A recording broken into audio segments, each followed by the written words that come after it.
Hello students, welcome to learning मंत्रा।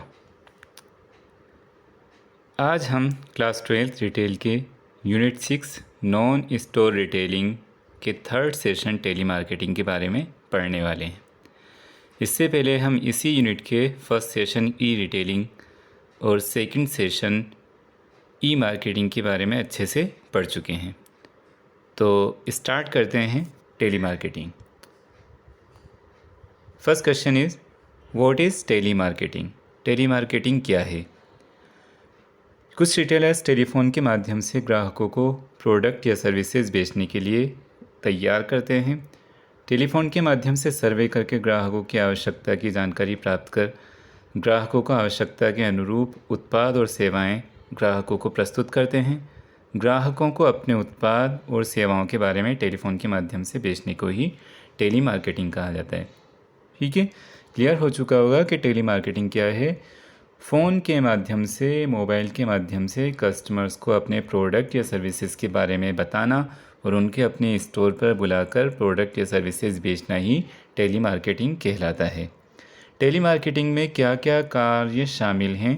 तो क्या क्या काम होते हैं टेली मार्केटिंग में? तो सबसे पहला जो काम है, किसी प्रोडक्ट या सर्विसेज का प्रमोशन करना, प्रचार करना, एडवर्टाइज़ करना।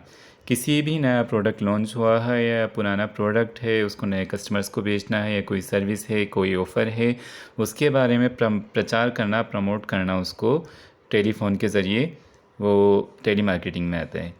सेकंड है, अपने पुराने या करंट जो कस्टमर्स हैं, वर्तमान ग्राहक हैं, उनको एडिशनल सर्विसेज देने के लिए कॉल करना।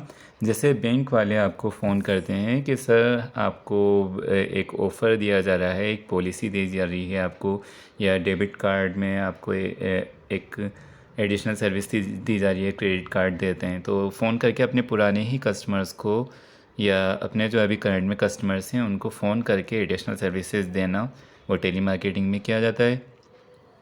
आगे टेली मार्केटिंग के लिए फ़ोन पर बात करने के लिए कौशल की आवश्यकता होती है। आपके लिए जो टेलीफोन पर किस तरह से बात की जाती है, किस तरह से एयर टिकट्स के किस तरह के आपको ध्यान रखना है, किस तरह से बातें करनी है उनसे, कहाँ पर आपको रुकना है, कहाँ सुनना है, ये सारी इसके लिए आपको एक स्पेशल स्किल की ज़रूरत होती है। ठीक है, नेक्स्ट हम पढ़ते हैं importance of telemarketing. Telemarketing का महत्व क्या क्या है?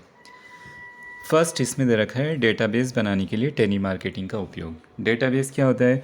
हर कंपनी अपने पास सभी कस्टमर्स का डेटा रखती है ताकि कभी भी कस्टमर्स को पुराने कस्टमर्स को दोबारा कांटेक्ट करना हो, अपने प्रोडक्ट या सर्विसेज दोबारा उनको ऑफ़र करना हो तो उनको कांटेक्ट करने में दिक्कत नहीं है।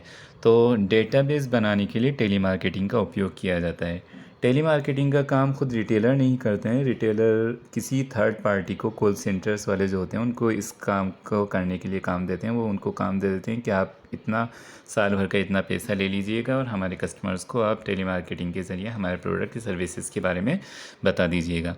तो डेटाबेस क्या होता है? डेटाबेस में कस्टमर का पूरा नाम होता है, उसने कब हमारे यहाँ से प्रोडक्ट ख़रीदा था, कितने का ख़रीदा था, सेटिस्फाई था नहीं था, क्या फ़ीडबैक था, उसने कितनी बार हमारे यहाँ पे ट्रांजैक्शन किया है, दोबारा कब उसने हमारे यहाँ की सर्विस ली है।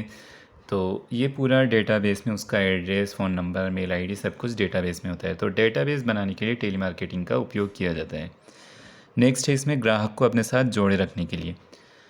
ग्राहक को, कस्टमर को अपने यहाँ पर जोड़े रखने के लिए इसको रिटेंशन, कस्टमर रिटेंशन बोला जाता है। तो कस्टमर को अपने पास हमेशा के लिए जोड़े रखने के लिए उसको टाइम टू टाइम, जैसे आप कस्टमर को दिवाली के टाइम पर विश कर देते हैं, होली के टाइम पर विश कर देते हैं, ईद के टाइम पर विश कर देते हैं, या कभी भी कोई सा भी सीज़न हो, कोई सा भी ओकेज़न हो तब आप विश करते हैं। तो इससे क्या होता है, कस्टमर आपके पास, आपके साथ जुड़ा रहेगा।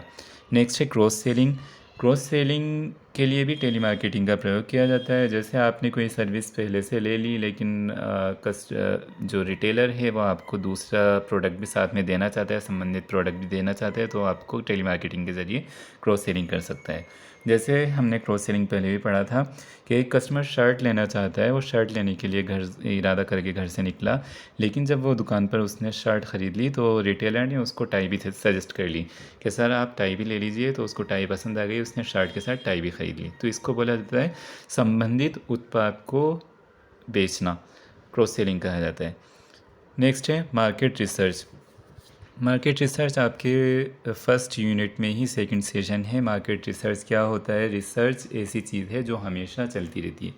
रिसर्च डिपार्टमेंट, हर कंपनी का अलग डिपार्टमेंट होता है जो 24 आवर्स और वीक के 7 डेज़ क्या करते रहते हैं? रिसर्च करते रहते हैं, किसी प्रोडक्ट में सुधार करते हैं, किसी भी सर्विस में सुधार करते रहते हैं। वो कस्टमर का फीडबैक लेते हैं कि हम कस्टमर को ज़्यादा से ज़्यादा सेटिस्फाई किस तरह से करेंगे, क्या पुराने प्रोडक्ट में क्या ख़राबी थी, उस ख़राबी को किस तरह से दूर किया जाएगा। तो मार्केट रिसर्च में भी टेली मार्केटिंग का महत्व है। मार्केटिंग रिसर्च के लिए भी टेली मार्केटिंग से हमें फ़ायदा मिलता है। नेक्स्ट है नए और पुराने ग्राहकों को विशेष ऑफ़र्स बताने के लिए। पुराने और नए कस्टमर्स को कोई स्पेशल ऑफ़र्स बताने के लिए टेलीफ़ोन के माध्यम से उनको बोला जाता है कि आपके लिए कोई स्पेशल ऑफ़र सिर्फ आप ही के लिए बनाया गया है। तो यहाँ पर भी टेली मार्केटिंग का काम में आता है। नेक्स्ट है ग्राहक के मन में रिटेलर के प्रति वफ़ादारी बढ़ाने के लिए। ग्राहक जब किसी भी कस्टमर को हर महीने या जब भी वो प्रोडक्ट लेकर जाता है, आपके यहाँ से सामान ख़रीद के जाता है, तो उससे फ़ीडबैक के लिए फ़ीडबैक करके पूछा जाता है कि आप हमारे यहाँ से सर्विस ली थी, आपने हमारे यहाँ का प्रोडक्ट लिया था, क्या आप उससे सेटिस्फाई हैं? तो अपने आप जब उसके पास बार बार इस तरह से कॉल जाएगा तो ग्राहक के मन में रिटेलर के प्रति वफ़ादारी ऑटोमेटिक ही आ जाती है। जैसे बात करें हम, मैंने मेरी कार की सर्विस कराई। कार की सर्विस करा के जब मैं 15 दिन बाद घर पे ही था तो मेरे पास फ़ोन आया, क्या आप मिस्टर एक्स वाई जेड बोल रहे हैं? मैंने कहा यस। तो उन्होंने कहा कि हम सर्विस सेंटर से बोल रहे हैं, आपने हमारे यहाँ से सर्विस कराई थी, क्या आप उससे सेटिस्फाई हैं? तो मैंने कहा यस। अगर आप सेटिस्फाई नहीं हैं तो आप हमारे यहाँ पर सर्विस सेंटर पर कभी भी कॉल करके या कभी भी आ सकते हैं, कभी भी कांटेक्ट कर सकते हैं। तो इससे मेरे मन में सर्विस सेंटर वालों के प्रति वफ़ादारी ऑटोमेटिक ही आ गई है। तो नेक्स्ट हम देखते हैं ग्राहक के बारे में अधिक जानकारी प्राप्त करने के लिए कंपनीज़ क्या करती है, कस्टमर के डाटा को हमेशा अपडेट करने का काम करती रहती है। तो कस्टमर का डेटा अपडेट करने के लिए बहुत सारी बार कस्टमर अपने फ़ोन नंबर बदल लेते हैं, मेल आईडी बदल लेते हैं, एड्रेस उनका चेंज हो जाता है। तो कस्टमर के बारे में अधिक जानकारी प्राप्त करने के लिए उनका ऑक्यूपेशन हमें पता नहीं था कि वो क्या काम करते हैं, उनकी मंथली इनकम कितनी होती है, वो किस तरह का लिविंग स्टैंडर्ड क्या है उनका। तो ये सारी चीज़ें के बारे में जानने के लिए, अधिक जानकारी के लिए हम टेली मार्केटिंग का प्रयोग करते हैं। ग्राहक में विश्वास और समझ बढ़ाने के लिए, अब जब ग्राहक के कस्टमर से हम बार बार पूछ रहे हैं कि आप हमसे सेटिस्फाई हैं नहीं हैं, आपको किस तरह का प्रोडक्ट चाहिए, तो अपने आप ही उनके दिल में हमारे रिटेलर के प्रति विश्वास और समझ बढ़ जाती है। अत्यधिक प्रभावी टेली मार्केटिंग जो होता है वो ज़्यादा इफ़ेक्टिव होता है। आप किसी को पर्सनल मेल करेंगे या टेक्स्ट मैसेज करेंगे, वो इतना ज़्यादा इफ़ेक्टिव नहीं होगा जितना टेलीफ़ोन के ज़रिए आप किसी से बात करते हैं। टेलीफ़ोन में तो आपका फ़ोन उठाएगा ही सही, तो ये ज़्यादा इफ़ेक्टिव होता है। नेक्स्ट है टेली मार्केटिंग का परिणाम पूर्ण रूप से मापने योग्य, सटीक और तत्काल होते हैं। इमीडिएट आपको रिज़ल्ट मिलना शुरू हो जाते हैं। किसी भी कस्टमर को अगर कोई प्रोडक्ट लेना है तो फ़ोन पे ही आपसे यस कर देगा, अगर मना करना हो तो नहीं कर देगा। तो आपको फ़ोन पर ही पता लग जाएगा। मेल में तो ये होता है कि पता नहीं कस्टमर लेगा नहीं लेगा, आप कंफर्म नहीं कर सकते हैं, लेकिन इसमें टू वे कम्युनिकेशन होता है टेलीफोन पर। तो आपको हैंड टू हैंड ये चीज़ एक्यूरेट पता लग जाती है कि कस्टमर हमारा प्रोडक्ट या सर्विस लेने के लिए तैयार है या नहीं है। नेक्स्ट है डेटा रिकॉर्ड करने में सहायक। डेटा जो होता है, कस्टमर का डेटा रिकॉर्ड करने के लिए हर कंपनीज अपने पास सभी कस्टमर, जब से कंपनी बनी है, जब से उसने बिज़नेस शुरू किया है, मार्केट में आई है, तब से लेकर अब तक के सारे कस्टमर का रिकॉर्ड रखती है। तो उसमें भी टेली मार्केटिंग हेल्पफुल होता है। नेक्स्ट हम देखते हैं टेली मार्केटिंग का प्रोसेस क्या होता है, टेली मार्केटिंग की प्रक्रिया क्या है। टेली मार्केटिंग जो इफ़ेक्टिव टेली मार्केटिंग होती है उसमें 2 या 2 से ज़्यादा कॉल्स शामिल होते हैं। सबसे पहले हम कस्टमर के बारे में कॉल करते हैं। फर्स्ट कॉल में उसकी आवश्यकता पूछी जाएगी कि आप किस तरह का प्रोडक्ट चाहिए, किस तरह की सर्विस चाहिए। अगर वो तैयार हो जाते हैं तो उसको नेक्स्ट उनका जो कॉल्स होते हैं उसमें उनके उसी तरह के प्रोडक्ट्स के बारे में और ज़्यादा जानकारी दी जाती है और जानकारी ली भी जाती है। तो नेक्स्ट जो फाइनल कॉल होता है, अंतिम कॉल, ग्राहकों की विभिन्न माध्यमों से पहचान की जा सकती है, जिसमें पिछली खरीद का ब्यौरा होता है, क्रेडिट लिमिट होती है, कंपटीशन एंट्री फॉर्म होता है या एप्लीकेशन फॉर्म शामिल होते हैं। कोई भी कंपटीशन करवाते हैं इवेंट में, इवेंट कंपनीज़ होती हैं, सभी रिटेलर अपने पास टाइम टू टाइम इवेंट्स करवाते हैं, तो उसमें उनसे कोई फीडबैक फॉर्म भी भराया जाता है या कंपटीशन एंट्री फॉर्म भी भराया जाता है। तो इस तरह के जो फाइनल कॉल होते हैं, फाइनल कॉल में उनकी ये चीज़ भरवा दी जाती है। नेक्स्ट है, दूसरी कंपनी के डेटाबेस से ग्राहक के फ़ोन नंबर के साथ ग्राहक का नाम भी खरीद लिया जाता है। कंपनीज़ क्या करती है, अपने पास जो कस्टमर का डेटा होता है उस डेटा को दूसरी कंपनीज़ को बेच देती है।